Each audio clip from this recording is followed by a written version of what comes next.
ঘরে যাদের ক্যাপসিকাম খেতে পছন্দ হয় না তাদেরকে যদি এই রেসিপিটা বানিয়ে খাইয়েছেন তারা কিন্তু একদম আর না করবে না। কেন কি এটা খেতে এত সুস্বাদু হয় এবং দেখতেও কিন্তু ভীষণই লোভনীয় হয়ে থাকে।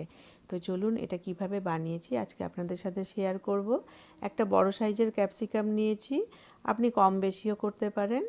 ঠিক এইভাবে কেটে ভেতর থেকে বীজটা পুরো বার করে দিতে হবে আর এইভাবে লম্বা লম্বা করে কেটে নিতে হবে, ভেতরের বীজ যাতে একটুও না থাকে। বীজ থাকলে আবার খাবারের টেস্টটা একদম খারাপ হয়ে যাবে। যাই হোক, এখন ক্যাপসিকামটাকে ঠিক এইভাবে পরিষ্কার করে নিয়ে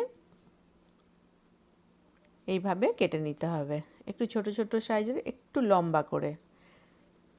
এমনিতে তো ক্যাপসিকামের গুণগত মান অনেক, যেটা আমাদের শরীরের জন্য খুব ভালো। আর এই রেসিপিটা যদি আপনি বানান, এটা রুটি পরোটার সাথেই কিন্তু বেশি ভালো লাগে। আমাদের ঘরে যেরকম এটা বানানো হলে রুটির সাথেই সবাই বেশি পছন্দ করে।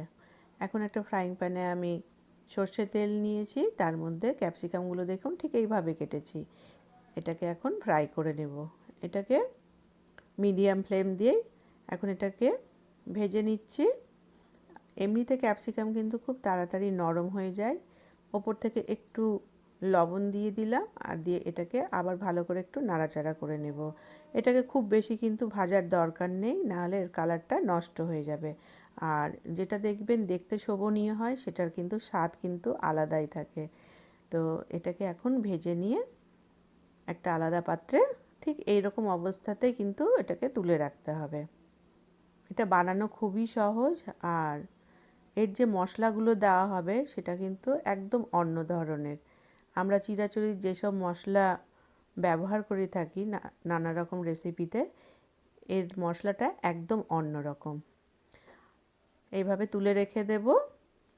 আবার একটু তেল নিয়েছি, এটা আমি সরষের তেল দিয়েই বানাচ্ছি, আপনারা রিফাইন দিয়েও বানাতে পারেন। এর মধ্যে কিছুটা বাদাম দিয়ে দিলাম, কাঁচা বাদাম দিয়েছি। আর দিয়ে দেব নারকেল, রসুন আর আদা। তার আগে দিয়ে দেব এর মধ্যে শুকনো লঙ্কা। দেখুন এইভাবে কয়েকটা নারকেল এবং 3-4 কলি রসুন আছে, আর আছে অল্প একটু আদা। এটাকে একটু ভেজে নেব। এটা পুরো লো ফ্লেম দিয়েই ভাজবো। আর এটার কাঁচা ভাবটা হয়ে চলে গেলেই তাহলে আমি গ্যাসের ফ্লেমটা একদম বন্ধ করে দেব। দেখুন ঠিক এই পর্যায়ে এটা একটা আলাদা পাত্রে তুলে রাখবো। এটা বানানো খুবই সহজ। দেখুন এই মশলা দিয়ে কিন্তু এই রেসিপিটা পুরো তৈরি হবে। ভীষণই একটা ইউনিক রেসিপি, খেতে ভীষণই ভালো হয়। আপনারা ঘরে একবার বানিয়ে দেখবেন। বানানো ভীষণই সহজ।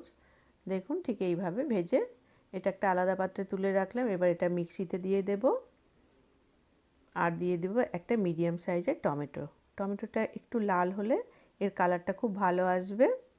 এটাকে এখন দাঁড়দাড়া করে পিষতে হবে। আবার অল্প একটু সর্ষের তেল নিয়েছি আর দিয়ে দিলাম একটা মিডিয়াম সাইজের পেঁয়াজ। পেঁয়াজটাকে এইভাবে কেটে নিয়েছি। এটাকে এখন মিডিয়াম ফ্লেমে আমি পুরো হালকা গোল্ডেন ব্রাউন করে আমি ভেজে নেব। ঠিক এই পর্যায়ে মশলাটাকে এখন এতে দিয়ে দেব। এটাতে টমেটো দেওয়ার জন্য এর কালারটা কিন্তু ভীষণই সুন্দর আসে। আর যেহেতু বাদাম, নারকেল এসব দেওয়া আছে, যার জন্য এটা রেসিপিটা একদম অন্য রকম। এটাকে এখন মিডিয়াম ফ্লেম দিয়ে হালকা করে ভেজে নেব। আর যেহেতু অলরেডি আগে থেকেই বাদাম এবং নারকেল, রসুন, আদা সব ভাজা আছে, যার জন্য বেশিক্ষণ ভাজতে সময় লাগবে না।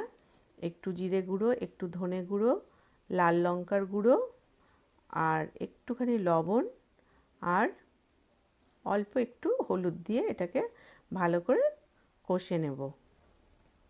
এটা এখন পুরো লো ফ্লেম দিয়েই কিন্তু পুরো গ্রেভিটাকে বানানোর আগে এইভাবে কষে নিতে হবে। তাতে দিয়ে দেব একটু কসুরি মেথি। এটাতে কসুরি মেথি দিলে টেস্টটা কিন্তু ভীষণই ভালো হয়। তো কসুরি মেথি দেওয়ার চেষ্টা অতি অবশ্যই করবেন। আর এতে দিয়ে দিব অল্প করে দুধ। এই দুধটা দেওয়ার জন্য এটার একটা সফটনেস হবে এবং খাবারের টেস্টটা কিন্তু একদম অন্যরকম হবে। এই রেসিপিটা যদি আপনাদের ভালো লেগে থাকে একটি লাইক দেবেন। ভেজে রাখা যে ক্যাপসিকামটা আছে সেটাকে এর মধ্যে দিয়ে দেব। যেহেতু ক্যাপসিকাম অলরেডি ভেজে নরম হয়ে আছে, যার জন্য এটাকে বেশিক্ষণ কিন্তু কুক করার দরকার নেই। এর সাথে ভালো করে মিক্স করে নিলে এতে একটু গরম জল দেব। যে কোনো রান্নাতে যদি আপনি গরম জল ব্যবহার করবেন, খাবারের টেস্টটা কিন্তু অন্যরকমই হয় আর খুব তাড়াতাড়ি হয়ে যায়। আর দেখুন এটার কালারটা কত সুন্দর হয়েছে। আর এটার টেস্টটা আরেকটু বেড়ে যাবে যদি এটাতে একটু ধনেপাতা দিতে পারেন। এটাতে একটু ধনেপাতা দিয়েছি, দিয়ে ভালো করে একটু নাড়াচাড়া করে নিলেই তৈরি হয়ে যাবে আমার একটা ইউনিক রেসিপি। তা আপনাদের যদি ভালো লেগে থাকে একটি লাইক দেবেন। ধন্যবাদ।